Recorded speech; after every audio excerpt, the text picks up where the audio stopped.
Hi everyone. स्वागत है आप सभी का बी द मास्टर में। मैं हूं जय और आज हमारे पास गीगाबाइट का 1050 Ti ग्राफिक कार्ड रिपेयरिंग के लिए आया है। ये ग्राफिक कार्ड मैं ऑलरेडी रिपेयर कर चुका हूं, लेकिन सोचा आप सभी के साथ शेयर करूं कि इसको मैंने एग्जैक्टली कैसे रिपेयर किया है। ठीक है, तो आप देख सकते हैं कि मैंने इसको ओपन करके रखा है। यहाँ पे 4 स्क्रू होते हैं जो कि यहाँ पे कनेक्टेड होते हैं नीचे की साइड से। पहले तो ये वाला जो कंडीशन था वो बहुत ही बुरा था, मैंने क्लीन किया है। ठीक है, तो क्या दिक्कत थी और किस तरह से मैंने इसका ट्रबल शूटिंग किया है, किस तरह से रिपेयर किया है, ये केस स्टडी मैं आप सभी के साथ शेयर करता हूँ। ठीक है, तो सबसे पहले बात करते हैं। जब ये कार्ड आया तो मैंने सिंपली सारी की सारी कॉइल चेक की सबसे पहले। तो ये वाली जो कॉइल है ये मुझे शॉर्ट मिली। ठीक है, इसके बाजू में फ्यूज़ है, वो मैंने चेक किया तो फ्यूज़ ओपन था। इसका मतलब ये कि कहीं पे शॉर्टिंग है जिस वजह से फ्यूज़ ओपन हो गया। ठीक है, तो फिर मैंने बेसिक सब कुछ चेक किया तो मुझे जो प्राइमरी मॉसफेट है वो फॉल्टी मिला। ठीक है, फिर मैंने यहाँ पे स्लाइटली वोल्टेज इंजेक्ट किया फ्यूज़ के ऊपर साइड, ये चेक करने के लिए कि भाई एग्जैक्टली कहाँ पे मेरा शॉर्टिंग है। ठीक है, तो ये वाला जो मॉसफेट है प्राइमरी मॉसफेट ये वाला, ठीक है, मैं आपको दिखाता हूँ एग्जैक्टली। ये वाला, ये वाला, ये फॉल्टी था, आप देख सकते हैं यहाँ पे ये वाला मॉसफेट था वो। ठीक है, तो मॉसफेट मैंने चेंज कर दिया वर्किंग वाले से नए वाले से, और मैंने इस फ्यूज़ को जंपर कर दिया। देख सकते हैं अभी भी जंपर है, अभी मैंने फ्यूज़ ढूंढ के चेंज नहीं किया। ठीक है, और इतना करने के बाद मैंने एक बार रीअसेंबल किया और चेक किया तो ग्राफिक कार्ड नहीं चला। हालांकि शॉर्टिंग कहीं पे भी नहीं था क्योंकि शॉर्टिंग चेक करने के बाद ही मैंने पैक किया था। ठीक है, तो शॉर्टिंग नहीं था फिर भी नहीं चल रहा था। इसलिए क्या किया मैंने कि लाइव में मैंने सारी की सारी कॉइल की सप्लाई चेक की तो मुझे सिर्फ यहाँ पे 12 वोल्ट मिल रहा था और ये एलडीओ सप्लाई मिल रही थी 5 वोल्ट। इन दोनों को छोड़ के एक भी कॉइल पे, यहाँ पे 3 है हमारी कोर की कॉइल, ये एक कॉइल है हमारी मेमोरी की, ये ऊपर की पैक्स है, ये नीचे 1.8 वाली है। तो कहीं पे भी मुझे कोई भी वोल्टेजेस नहीं मिल रहे थे। ठीक है, तो क्या था, सबसे पहले मैंने 1.8 का जो सप्लाई है उसको सही करने के लिए ट्रबल शूट स्टार्ट किया। तो आप देख सकते हैं कि इसके एग्जैक्टली पीछे यहाँ पे आपको 2 आईसी दिख रही होगी। ठीक है, यहाँ पे जो ऊपर वाली आईसी है वो 1.8 वोल्ट की है और नीचे वाली आईसी है वो पैक्स है, 1 वोल्ट होता है वो। ठीक है, तो इस आईसी की मैंने रिक्वायरमेंट चेक की तो इसको सप्लाई भी मिल रही थी, एनेबल भी मिल रहा था। ठीक है, आजू बाजू में कहीं पे शॉर्टिंग नहीं था, जितने रजिस्टर से उसका भी कोई वैल्यू ओवर लिमिट नहीं था। तो इतना चेक किया तो मुझे कहीं पे भी कोई भी फॉल्ट नहीं मिला। फिर भी ये क्यों वोल्टेज जनरेट नहीं कर रहा था ये मुझे नहीं पता था। इसलिए मैंने क्या किया, ये आईसी भी सेम है तो मैंने दोनों आईसी को इंटरचेंज करके एक बार चेक किया। ठीक है, तो भी रिज़ल्ट सेम था, यहाँ पे कोई सप्लाई नहीं बन रहा था। इसलिए फिर से मैंने दोनों आईसी को अपनी अपनी जगह पे लगा दिया और ये जो ऊपर वाली आईसी है पहली, ये आईसी मैंने नहीं ढूंढी और ये वाली आईसी मैंने चेंज कर दी। इस आईसी को चेंज करने के बाद क्या हुआ कि हमारा 1.8 का सप्लाई रेडी हो गया, लेकिन पैक्स फिर भी नहीं बन रहा था। ठीक है, ये नीचे वाला, तो मैंने सीधा ही क्या किया, आईसी चेंज कर दिया। ठीक है, लेकिन आईसी चेंज करने के बाद भी हमारा 1 वोल्ट यहाँ पे नहीं बना। तो अब दिक्कत ये थी, प्रॉब्लम क्या था, इसलिए फिर से ये जो नीचे वाली आईसी है उसकी भी मैंने रिक्वायरमेंट चेक की तो मुझे पता चला कि इस आईसी का एनेबल मिसिंग है। ठीक है, ये वाली जो आईसी है इसका एनेबल मिसिंग था।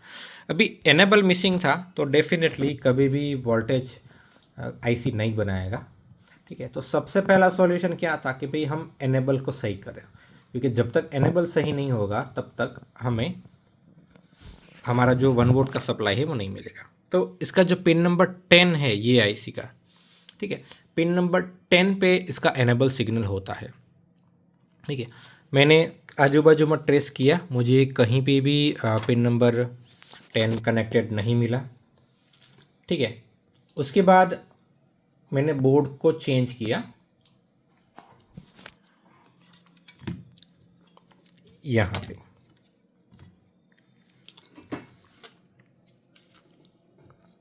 ये वाला जो रजिस्टर है ना, मैं आपको सही से दिखाता हूँ। ये आप चाहे तो स्क्रीनशॉट लेके रख सकते हो ताकि कभी फ्यूचर में प्रॉब्लम हो तो। ये वाला रजिस्टर, ठीक है, ये वाला रजिस्टर है वो एनेबल के साथ कनेक्टेड है। इस साइड का जो पिन है वो एनेबल के साथ कनेक्टेड है, और इस साइड का पिन है ना, वहाँ पे भी मुझे किसी भी तरह की कोई भी सप्लाई नहीं मिल रही थी। ठीक है, मैंने रजिस्टर चेक किया, रजिस्टर में कोई दिक्कत नहीं थी। ठीक है, वरना वो रजिस्टर चेंज कर देता। तो रजिस्टर का ये वाला जो पोर्शन है ना, ये वाला, वो इस आईसी से यहाँ पे कनेक्टेड है, इस पिन से, ये वाली पिन से। ठीक है, तो इतना तो पता चल गया कि एनेबल यहीं से आ रहा है, इस रजिस्टर के थ्रू। ठीक है, हमारी दूसरी आईसी पे जा रहा है। तो ये सप्लाई नहीं बन रही थी, इसलिए मैंने आजू बाजू की पिन्स पे सभी सप्लाई चेक करना शुरू किया। ठीक है, ये पिन नंबर कौन सा है मैं कंफर्म तो नहीं बता सकता, लेकिन 99% ये हमारा पिन नंबर 4 है। ये पिन नंबर 5 है।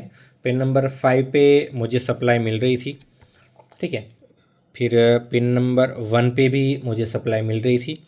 इसका जो पिन नंबर 3 है ये ग्राउंड है। पिन में माइनर डिफरेंस हो सकता है, तो मैं जिस हिसाब से काउंट करा उस हिसाब से देखिए, शायद अप डाउन भी हो सकता है पिन नंबर का, लेकिन अभी हम ये पकड़ के चलते हैं कि ये वाला पिन नंबर 1 है, 2 है, 3 है, 4 है और 5 है। ठीक है, तो पिन नंबर 1 पे सप्लाई थी, पिन नंबर 2 पे कोई भी सप्लाई नहीं थी, पिन नंबर 3 हमारा ग्राउंड है, पिन नंबर 4 हमारा एनेबल सिग्नल है, और पिन नंबर 5 है वो हमारा वीसीसी होगा। ठीक है, तो सिंपल है, पिन नंबर 2 पे कोई सप्लाई नहीं थी और 3 तो ग्राउंड है। ठीक है, फिर मैंने चेक किया कि पिन नंबर 2 के साथ ये वाला पॉइंट कनेक्टेड है। यहाँ पे रजिस्टर डैमेज था। ठीक है, मतलब नहीं था ऐसा ही समझ सकते, रजिस्टर का एक छोटा सा टुकड़ा कनेक्टेड था। तो कंफर्म हो गया कि यहाँ पे रजिस्टर होगा। ठीक है, लेकिन इसकी वैल्यू क्या होगी मुझे नहीं पता है। तो मैंने बोर्ड ऑन करके इस साइड पे चेक किया तो कोई भी सप्लाई नहीं था, और दूसरी साइड चेक किया तो मुझे सप्लाई मिला। तो मुझे लगा कि शायद यही फॉल्ट है कि इस आईसी की पिन नंबर 2 पे सप्लाई नहीं आ रही है, उस वजह से पिन 4 से सप्लाई आउट नहीं हो रही है। इसलिए मैंने सिंपली क्या किया, यहाँ पे ये वाला जो है इसको मैंने जंपर कर दिया टेम्पररी। ठीक है, अभी मैं देखूँगा अलग अलग रजिस्टर लगा के, और कौन से वाले रजिस्टर से प्रॉपर चलता है उस देख लूँगा। ठीक है, तो ये वाला रजिस्टर की जगह, क्योंकि रजिस्टर कौन सी वैल्यू का था मुझे नहीं पता है, इसलिए मैंने सिंपली जंपर कर दिया। जंपर करने के बाद जब मैंने चेक किया तो यहाँ पे जो आईसी है इसके पिन नंबर 2 पे सप्लाई बन गया, और इस आईसी की पिन नंबर 4 से आउटपुट भी जनरेट हो गया। इस आईसी के पिन नंबर 4 से ये वाला रजिस्टर कनेक्टेड है, इसके इनपुट आउटपुट दोनों तरफ वोल्टेज आने लगे, और हमारी ये जो आईसी है यहाँ पे, इसका पिन नंबर 10 यहाँ पे है, ऊपर से जो ये पहला वाला दिख रहा है ना, वो यहाँ पे भी हमारी सप्लाई आने लगी, और हमारा 1 वोल्ट का जो सप्लाई यहाँ पे होता है ये वाला, ये बन गया। ठीक है, अब इतना करने के बाद मैंने बोर्ड ओपन ही रखा, क्योंकि मुझे और भी सप्लाई चेक करनी थी।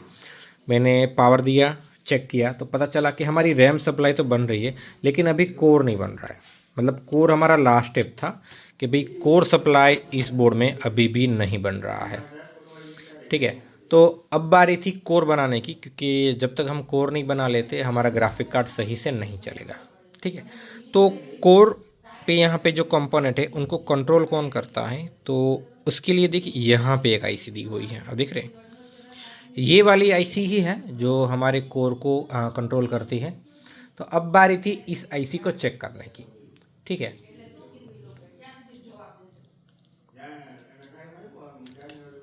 तो इस आईसी पे भी कोरोशन था। यहाँ पे पीछे हर जगह पे बोर्ड ऐसा देखो ना कि जैसे सड़ गया हो, बहुत ज़्यादा रस्ट हो। ठीक है, तो सबसे पहले मैंने क्या किया, इसको निकाला, पैड क्लीन किए, और फिर से आईसी लगा दिया। ठीक है, इतना करने से मुझे लगा कि मेरा काम बन जाएगा, लेकिन इतना करने से भी मेरा काम नहीं बना। ठीक है, फिर क्या था, मैंने इसकी सप्लाई चेक करना शुरू किया, इस आईसी का डेटा शीट निकाल के। ठीक है, ये है 5905P। ठीक है, तो इसका मैंने इनपुट चेक किया तो इसका एनेबल नहीं बन रहा था, उसको छोड़ के सारी सप्लाई बन रही थी। फिर इसके एनेबल को जब मैंने बैक ट्रेस किया ना, तो इसका एनेबल यहाँ पे आ रहा था रजिस्टर पे। तो ये रजिस्टर भी फॉल्टी था, मैंने इसको चेंज किया। ठीक है, रजिस्टर चेंज करने के बाद हमारा जो एनेबल पिन था वहाँ पे सप्लाई आने लगा। ठीक है, अब एनेबल आने के बावजूद भी हमारा कोर जनरेट नहीं हो रहा था। ठीक है, मुझे लगा कि शायद इसका हीट सिंक लगाना पड़ेगा, कुछ ग्राफिक कार्ड में कभी कभार ऐसा होता है। मैंने हीट सिंक लगा के पूरा चेक किया तो भी मेरा कोर नहीं बन रहा था। ठीक है, मैंने बोर्ड में अलग अलग जगह बहुत सारी चीज़ें चेक की कि कहीं पे भी मुझे माइनर शॉर्टिंग या फिर ऐसा कुछ मिल जाए। ठीक है, तो मैंने फ्री टाइम में सब कुछ चेक कर लिया, लेकिन मुझे कहीं पे भी किसी भी तरह का कोई भी फॉल्ट नहीं मिला। फिर बारी थी इस आईसी को चेंज करने की, लेकिन ये आईसी मेरे पास थी नहीं। बहुत ढूंढने के बाद मुश्किल से मुझे एक आईसी मिला। वो आईसी मैंने चेंज किया, और चेंज करने के बाद मैंने जैसे ही ऑन किया हमारा कोर बन गया। ठीक है, और मैंने डिस्प्ले भी चेक कर लिया, कम्प्लीटली डिस्प्ले भी इसका आ गया। ठीक है, तो इतना काम मुझे इस ग्राफिक कार्ड के अंदर करना पड़ा इसको प्रॉपरली रिपेयर करने के लिए। एक तो मेन इनपुट शॉर्ट था 12 वोल्ट का, तो उसका मुझे फ्यूज़ भी अभी चेंज करना पड़ेगा। ठीक है, एक मिनट फ्रेंड्स। ओके फ्रेंड, तो बहुत कुछ करना पड़ा। 12 वोल्ट का शॉर्टिंग निकालना पड़ा, हमें फ्यूज़ को जंपर करना पड़ा। इसके बाद हमारी जो यहाँ पे 1.8 वोल्ट की सप्लाई है उसके लिए मुझे आईसी चेंज करना पड़ा, ये वाला। ठीक है, उसके बाद नीचे 1 वोल्ट वाली सप्लाई है, ये वाली 1 वोल्ट वाली सप्लाई के लिए मुझे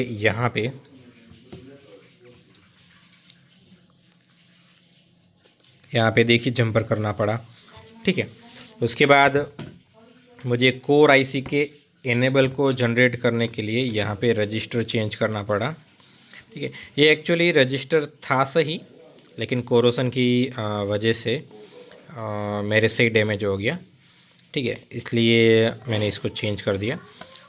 उतना करने के बाद मुझे इस आईसी को भी चेंज करना पड़ा। ठीक है, तब जाके अब हमारा कार्ड परफेक्टली ओके है, डिस्प्ले दे रहा है, कोई इश्यू नहीं है।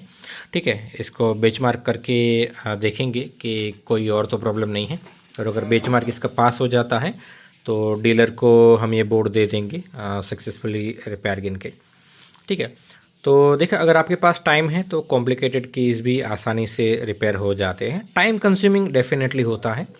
ठीक है, चिप लेवल रिपेयरिंग हमेशा टाइम कंज्यूमिंग ही होता है, और ये उन्हीं लोगों के लिए है जो ज़्यादा टाइम दे सकते हैं। ठीक है, तो आशा करता हूँ कि इस वीडियो से आपको बहुत सारी चीज़ें सीखने को मिले होंगी, और अगर आप भी अपनी प्रोडक्ट्स हमें रिपेयरिंग के लिए भेजना चाहते हैं तो आप हमें भेज सकते हैं। ठीक है, हमारा सपोर्ट नंबर है 9157581559। हम desktop motherboard, laptop motherboard, SMPS, UPS, graphic card, projector, mostly सारी डिजिटल प्रोडक्ट्स की जो सर्किट्स होती है वो हम रिपेयर करते हैं। ठीक है, हमारी स्पेशलिटी लैपटॉप, डेस्कटॉप मदरबोर्ड है, ग्राफिक कार्ड है। जो IT की प्रोडक्ट होती हैं उन पे हमारा फोकस ज़्यादा होता है। बाकी अगर आपके पास कोई ऐसी प्रोडक्ट है जो जनरली कहीं पे रिपेयर नहीं हो पा रही है, डिजिटल प्रोडक्ट है, और आप उसको रिपेयर करवाना चाहते तो वो भी चीज़ हमें भेज सकते हैं। हम सभी अपनी पूरी कोशिश करेंगे कि आपकी कोई भी प्रोडक्ट हो उसको आपको सक्सेसफुली रिपेयर करके दें। ठीक है, तो आशा करता हूँ कि इस वीडियो से आपको बेसिक कुछ सीखने को मिला होगा, एंड थैंक्स फॉर वॉचिंग।